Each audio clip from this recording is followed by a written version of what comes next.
Com a palavra, vereador Cirlei Cândido.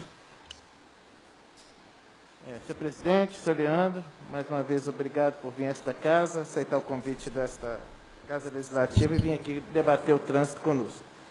Senhor Leandro, as nossas preocupações, quais são as mesmas que a gente falou aqui da outra vez que o senhor esteve aqui?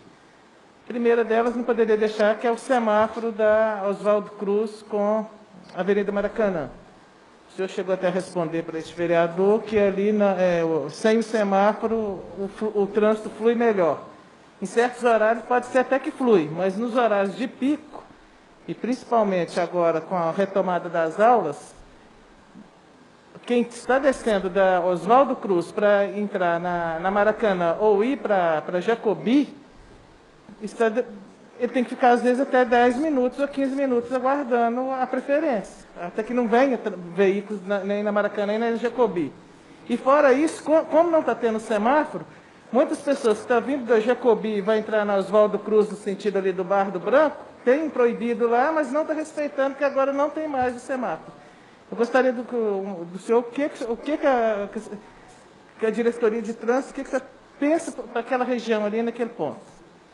Nós já, inclusive, estamos fazendo o levantamento do número de veículos nos momentos de pico, e ali tem que ser feito intervenções no solo também. Então, mesmo que fique sem o semáforo, tem que fazer as intervenções de solo e reforçar as placas, porque também são poucas placas. Então, nós temos que reforçar, fazer a sinalização de solo e fazer a divisão com tachões. Ali não tem outra solução se não fizer isso. Mas também já estamos estudando, se for necessário, o retorno do semáforo.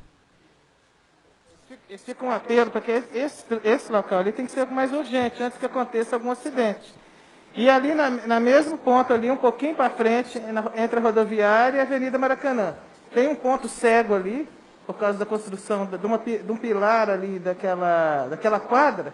Quem entra naquela rotatória e quer ir no sentido da Miguel Rezende, ou então fazer o contorno para pegar Maracanã, também tem a visão prejudicada e tem um outro problema. Muitas vezes ele vai e o pedestre está atravessando ali entre o passeio da rodoviária no sentido ali ao fora.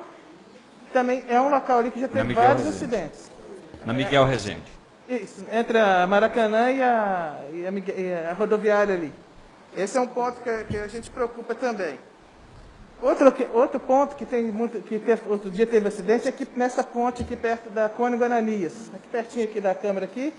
Ali tem a rua ali é muito estreita. Tem moradores que estão pedindo ou colocar a mão única num dos sentidos, ou então colocar quebra-mola.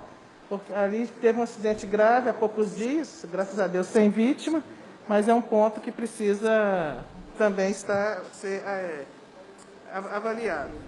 Outra é na Benjamin Guimarães, mas você acabou de falar, tem que aguardar o DENIT, lá perto do bar do Nonô, lá no final ali, naquelas ruas que sobem ali, também a situação está um pouco complicada. E a gente recebe todo dia reclamação de moradores para fazer algumas intervenções. Então, o que a gente espera é que esses pontos possam ter o mais rápido possível essas intervenções. E agora, aproveitando, para a gente entender um pouco o órgão que o senhor administra, como funciona o órgão? O senhor tem mais pessoas que trabalham? Como é que é a sua equipe? Quantas pessoas são? Como é que funciona o Olitrans hoje? O Olitrans hoje, administrativamente, tem 2 pessoas, 2 secretárias que trabalham na parte administrativa, e na parte operacional eu conto com o pessoal da Secretaria de Obras. Então, toda intervenção que a gente vai fazer, eu solicito e venho a equipe da Obras.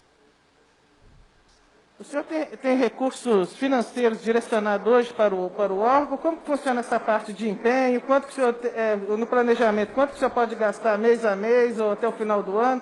Como funciona essa parte administrativa financeira? A parte administrativa e financeira, nós somos vinculados à Secretaria de Desenvolvimento. Então, todo recurso vem de lá. Nós não temos recurso no órgão. O órgão solicita para que sejam feitas as licitações. Com relação a esses 15% que a empresa que administra o rotativo Paz de Oliveira, esses 15% eles vão todos para a questão do trânsito Ou eles caem no caixa único da prefeitura? O que é destinado para esses 15%? Os 15%, hoje, se nós formos notar, ele é insuficiente para cobrir as despesas que o trânsito deixou. Por quê? Porque nós não tínhamos nada no órgão, então tivemos que licitar tudo. Então, com essas licitações, elas foram muito superiores ao que está entrando pela Via Mais, com certeza.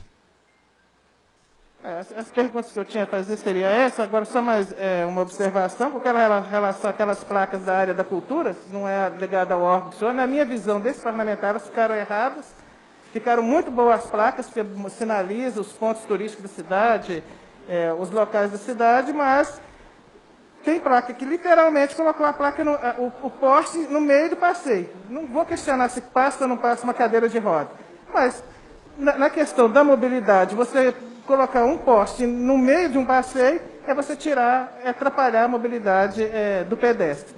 No meu entendimento, no momento que foi quem fez o planejamento daquelas placas, deveria ter colocado elas com uma curva em cima. Que elas foram colocadas dessa maneira para evitar que caminhões a derrubem. Isso a gente até entende. Mas no momento do planejamento de fazer é que ficou errado.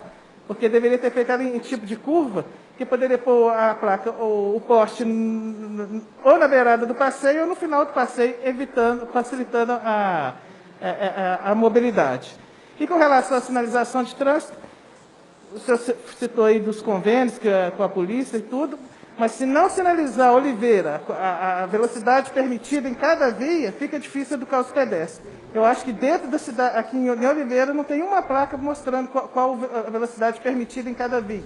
Está certo que quando a gente faz a legislação de trânsito, a gente estuda, lá a gente aprende, mas se não tiver a placa ali para estar lembrando ao motorista qual é o valor, a velocidade máxima em cada via, fica difícil de fazer até essa educação de trânsito. O que eu queria falar hoje, presidente, é isso. Obrigado, senhor Leandro. Obrigado, presidente. Eu queria só lembrá-lo que na Miguel Rezende nós já instalamos as placas de velocidade. Quem chega na cidade já percebe lá as placas e quem sai também já percebe. E nós vamos colocar em todas elas, exceto, por enquanto, né, até que a gente tenha definição das vias de bairro, então a gente vai fazer análise em cada bairro para ver qual a velocidade a gente pode colocar.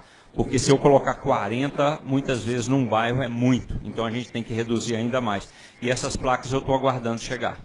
Acompanhe o trabalho do vereador Sirlei Clécio em www.sirleiclécio.com.br e também nas suas redes sociais.